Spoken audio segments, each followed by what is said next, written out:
This is Mete Bulutay from codingmac.com, and now this is the fourth part of the SharePoint in the Cloud series.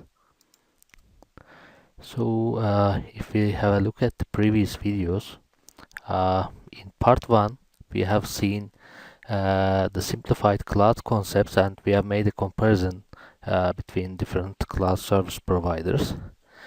In part 2 we have seen PaaS solutions, and we have made an introduction to Office 365. And in part 3 we have discussed reasons why you should move to the cloud, and this is the part 4 of the series.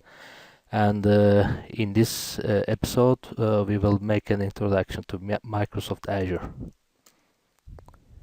So let's have a look at the Azure subscription options. The first alternative is through Microsoft Subscriptions. Microsoft provides some benefits to its subscribers, to its partners. For example, if you have an MSDN account, you can have from $50 to $150 of credits per month in Azure, and you can continue using it in the Payasyougo model in a very much discounted rate. And the other one is the Microsoft Partner Network. If your company is a registered partner of Microsoft, you can have some free credits in Azure. And the other advantage is BizSpark. BizSpark is a model for small companies which have, if I'm not wrong, which have smaller than 15 employees, and which have an income which is less than $1 million per year, and the company must be less than 5 years old. Then you can apply for BizSpark and get very much amount of free licenses, free credits in Azure, Office 365, etc. The other option is the free trial account in Azure, but if I'm not wrong, it was 3 months some time ago, and now it's for 1 month, and it provides you nearly $200 for 1 month, and when that month passes, you can no longer use your account in Azure. And the important point here is you have to provide your credit card while registering for the trial account, but your credit card will not be charged. I've tried it for I guess 3 times, and my credit card is not charged, or it's just charged very little amount for making sure the credit card is owned by you, and it's then paid back to you. And the other model is a Pay-as-you-go model. So this is using Azure and paying it for the competing resources you use, and there's not a fixed amount of charge in here, and you just use it and pay for the competing resources used, and we will see it in later slides. The other one is monthly subscription. You can think of it as use those resources as much as possible, spend it as you will in the given amount of time, for example 6 months or 1 year, etc. So you can visit azure.microsoft.com for more information about subscription, and you can just open a trial account, or you can use your MSDN free credits, etc. there. So let's have a look at the pay-as-you-go model. In this model, as I said before, you pay for the computing resources you use, and you are not charged when your VMs or services are offline. So this is the good point. You can just use your resources when you're at work, and then shut down your VMs, or another usage. Maybe the example in our latest episode, you can use Azure for disaster recovery, and in the cold model of disaster recovery, you can just shut down your machines until some disaster happens, so you are charged only little amount of money per month. And as you can use Azure PowerShell commands with Azure, it can be easily automated, so you can write some scripts to start your virtual machines when you go to work, for example at 9 a.m., and you can schedule them to be shut down at 6 p.m. So yeah, these are the commands that you can try.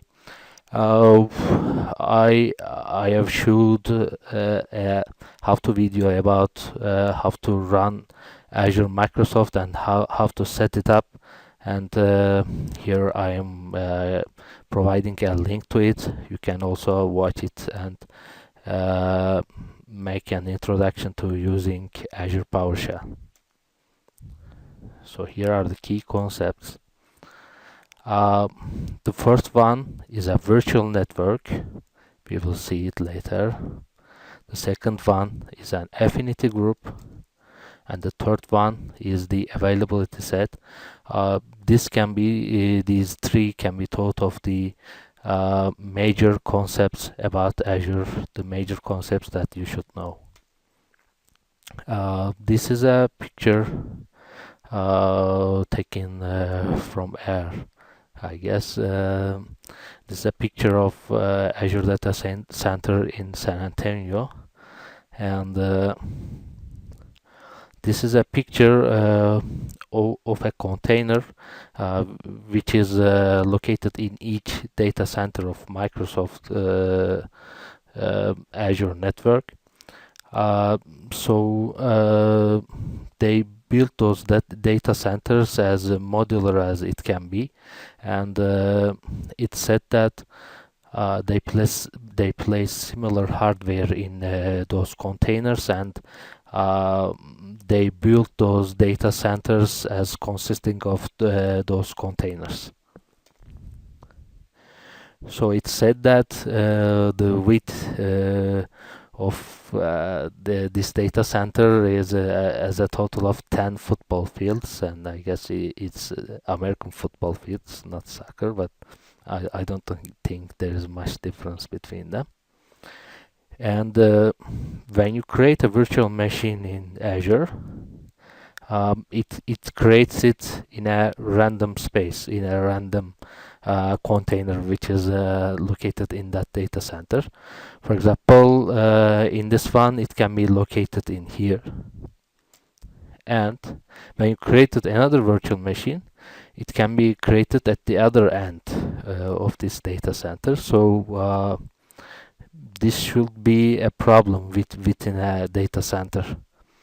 And there's a resolution for it, which is called the affinity group. So an affinity group is a grouping which tells Azure to locate your VMs as close as possible. So if you create an affinity group in Azure and create servers, it will try to locate them as close as possible. And here is a change that has happened some little time ago. You used to create a virtual network inside the affinity group, and that was the only way to create a virtual network. However, it has changed in June, and it has changed while I was preparing these slides for the presentation. So as of now, the latest situation is you create your virtual network in the whole data center. You can't just place it in the affinity group, and this is called as a regional virtual network. So Microsoft declares this one as a feature. Actually, the need for this appeared as, if you remember here, the container. As I told you, they say similar hardware is placed in each container. So what made Microsoft to make a decision like that, to change how virtual networks are placed? Microsoft introduced A8 and A9 configuration options for virtual machines, and they really have so much resources like 56 gigabytes of RAM, etc. And I guess as they are newly introduced resources, they can't just provide those resources which are close to each other. So you may think of like they have placed the new containers which are just the outside of this data center. So there's no option for you anymore to make an affinity group which consists of, for example, A1 hardware and A9 hardware. You can't group them in an affinity group, so you can't you were not able to create a virtual network of those different configurations. So they announced this one now. So I don't know if they try to place the VMs in the regional virtual network as close as possible. I hope so, but this is the situation now.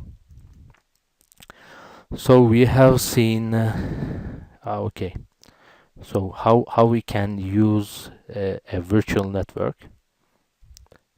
What is the reason behind it?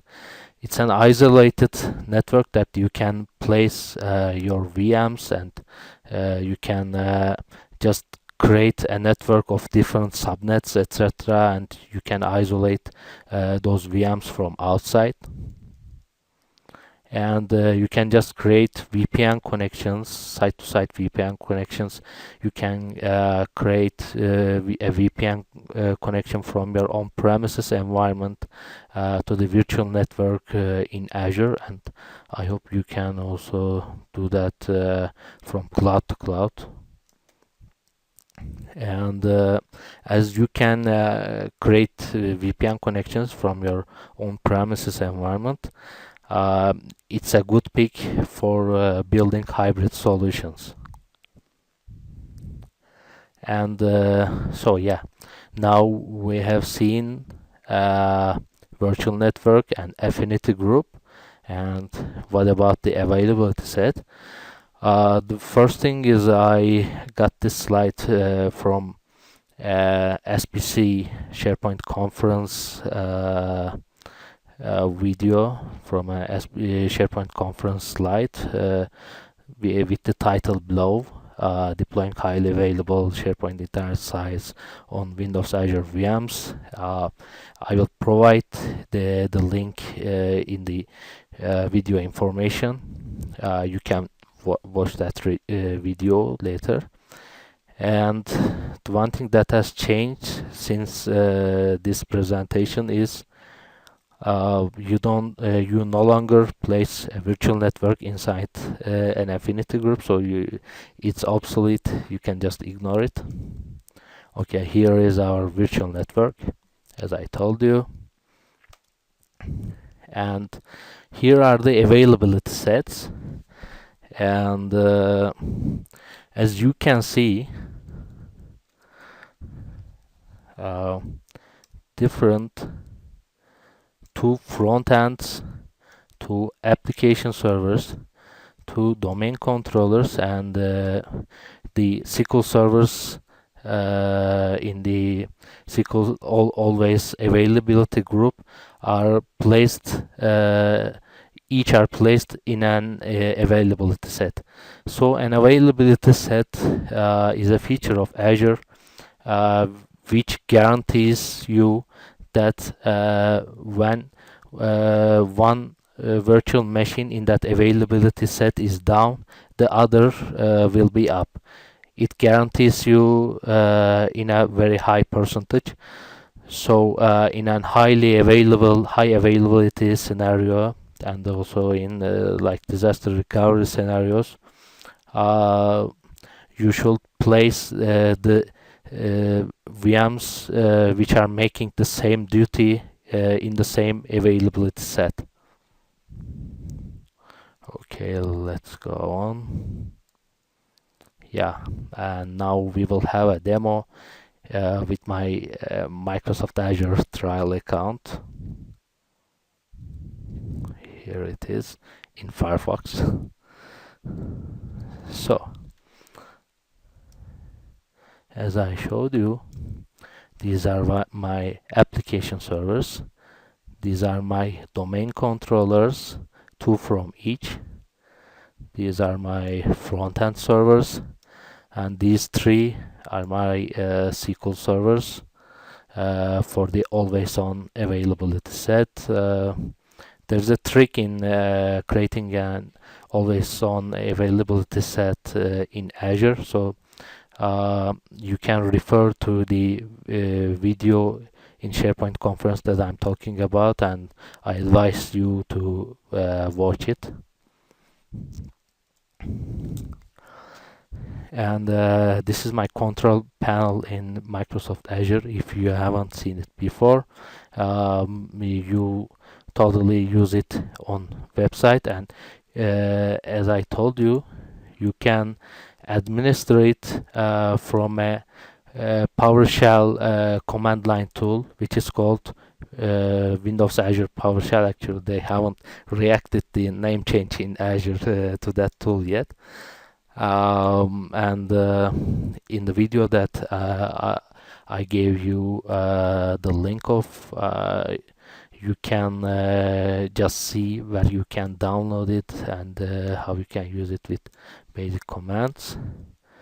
Now I will just try to. The last thing that I have done with it is stopping my domain controller. Now I'm typing to start it. So fingers crossed. I hope it's starting. Let's refresh this one.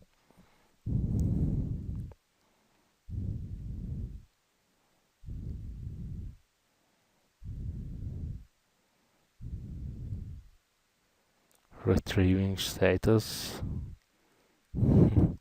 Okay, it takes some time to refresh the status, and it takes some time for refreshing the screen. I have experienced it in my earlier demo of Azure PowerShell.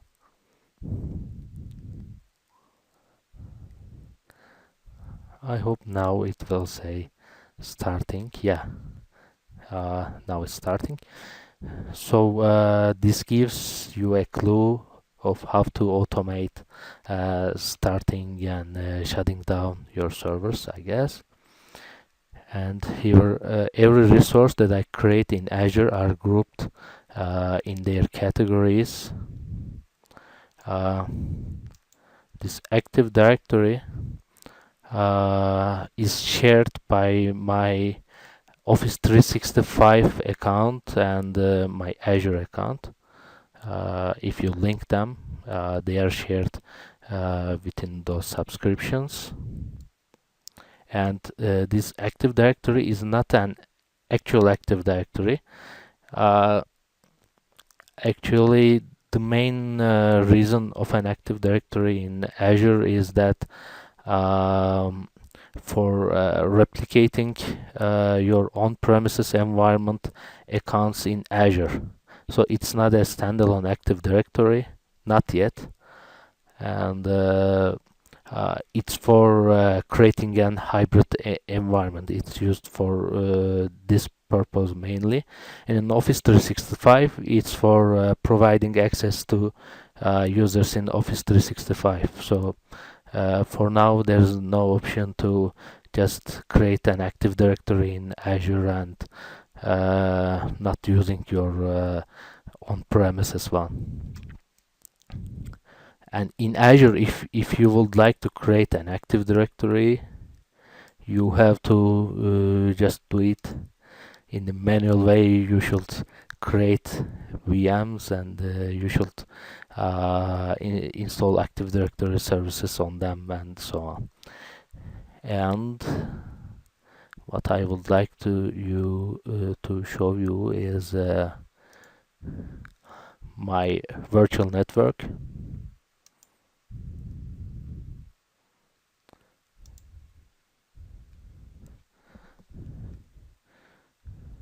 Here, as you can see, I created 4 subnets, which is the same as the slide that I showed you. You can create subnets in your virtual network and place your virtual machines in the ones that you select. Let's try to create a new VM here. Okay, compute virtual machine from gallery, and Azure has a gallery which not only contains Microsoft images. Let's see, there's a trial one, SQL Server, Beanstalk images, etc. Not only Microsoft images, but also some Ubuntu Linux distributions.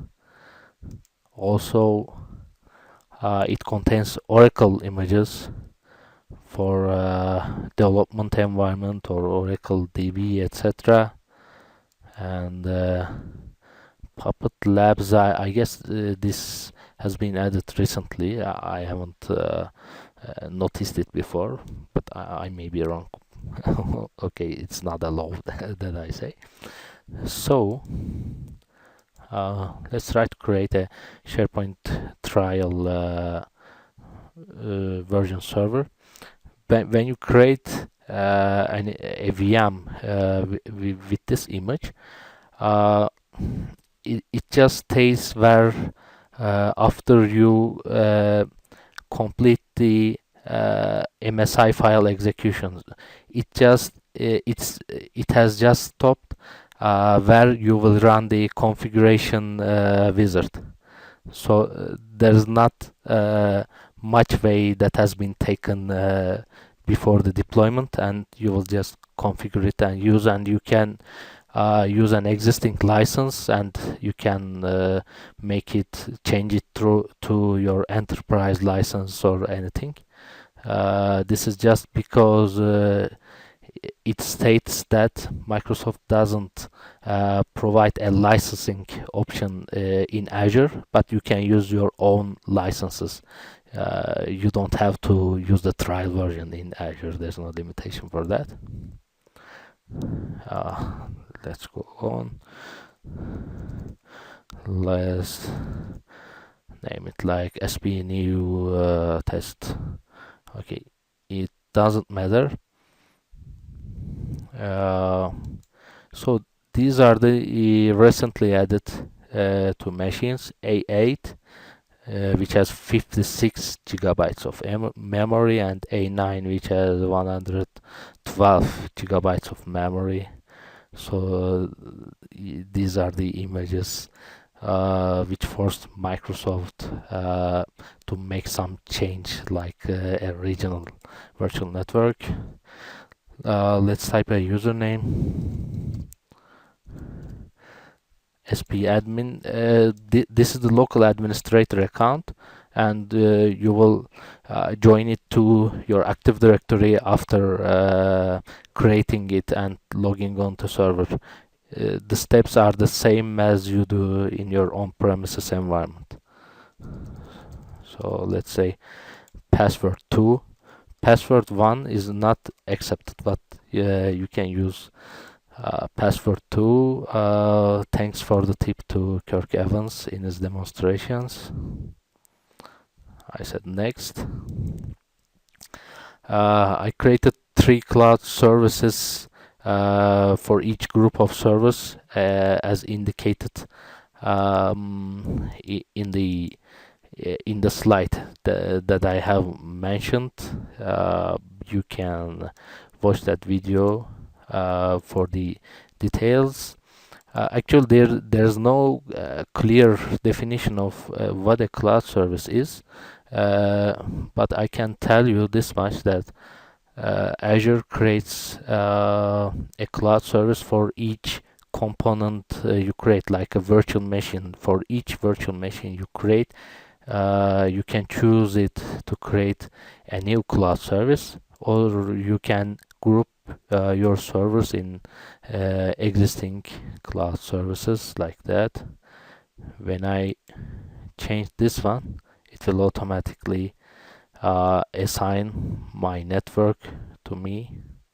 Okay, I will just say create a new cloud service in order to demonstrate changing the region, etc. So what are listed in this regions list is the list of data centers. One East US, Central US, Japan West, etc. So you'd better group your servers in the same region, in the same data center. And here is the affinity group that I created. You can select that affinity group. It is located in East US, and my virtual network is also located in East US. And in a disaster recovery scenario, you can, for example, create your farm in East US, and you can create the disaster recovery for farm, for example, in East Asia, etc., something like that. Okay, I'm choosing my network.